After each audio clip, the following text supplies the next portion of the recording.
যাতায়াতৰ ক্ষেত্ৰতো আমাৰ বহুতেই অসুবিধা। আপোনাৰ পাহাৰ কাটিছে অৰুণাচলত অবৈধভাৱে, তাৰ ফলত মাটি আহিছে, নলা নৰ্দমাবিলাক বন্ধ হৈ গৈছে। বন্ধ হোৱাৰ ফলত ৰাস্তালৈ নদী বাগৰি উঠিছে। সম্পূৰ্ণ ৰাস্তাটো প্ৰায় আপোনাৰ 1-1.5 কিলোমিটাৰ ৰাস্তা আমাৰ পানীৰ ওপৰেদি অহা যোৱা কৰিবলগীয়া হৈছে। গতিকে অহা যোৱাৰ ক্ষেত্ৰত আমাৰ বিশেষেই মানে অসুবিধা হৈ পৰিছে। এই অসুবিধাখিনি আপোনাৰ বেপাৰ বাণিজ্য, স্কুলৰ ক্ষেত্ৰত, বিশেষকৈ স্কুলৰ ল'ৰা ছোৱালীখিনিৰ ক্ষেত্ৰত অসুবিধা হৈছে। আজি আমি 6 মাহ এবছৰ পৰাই ভুগি আহি আছোঁ। যিহেতু আমি ইয়াৰে বাসিন্দা, এইটো এটা অসম অৰুণাচল এটা বৰ্ডাৰ পথ হয়, বৰ্ডাৰ ৰাস্তা হয়।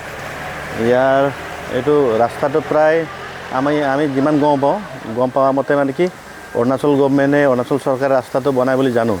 কিন্তু এতিয়া কি হৈছে সমস্যাটো, এইখনতে এটা নলা আছিলে, সেই নলা পানীটো মানে নদীয়ে হয়, নলাই হয়, এনেকৈ অসম ফালে যোনটো যায় সেইটো খুব বালি আহি মানে ওপৰত পাহাৰ যোনটো কাটিং এটা হৈ আছে, ওপৰত পাহাৰ কটা ফলত খুব বালি অহা ফলত মানে মাটি বালি অহাৰ ফলত সেই নলাটো মানে ওখ হোৱাৰ কাৰণে পানীখিনি নলা দি পাৰ হ'ব পৰা নাই।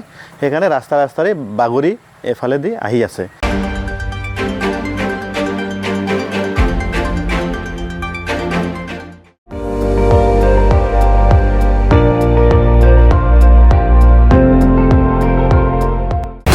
আপুনি চাই আছে ND24, সৰ্বশ্ৰেষ্ঠ নহয় সৰ্বোত্তমৰ দৌৰত।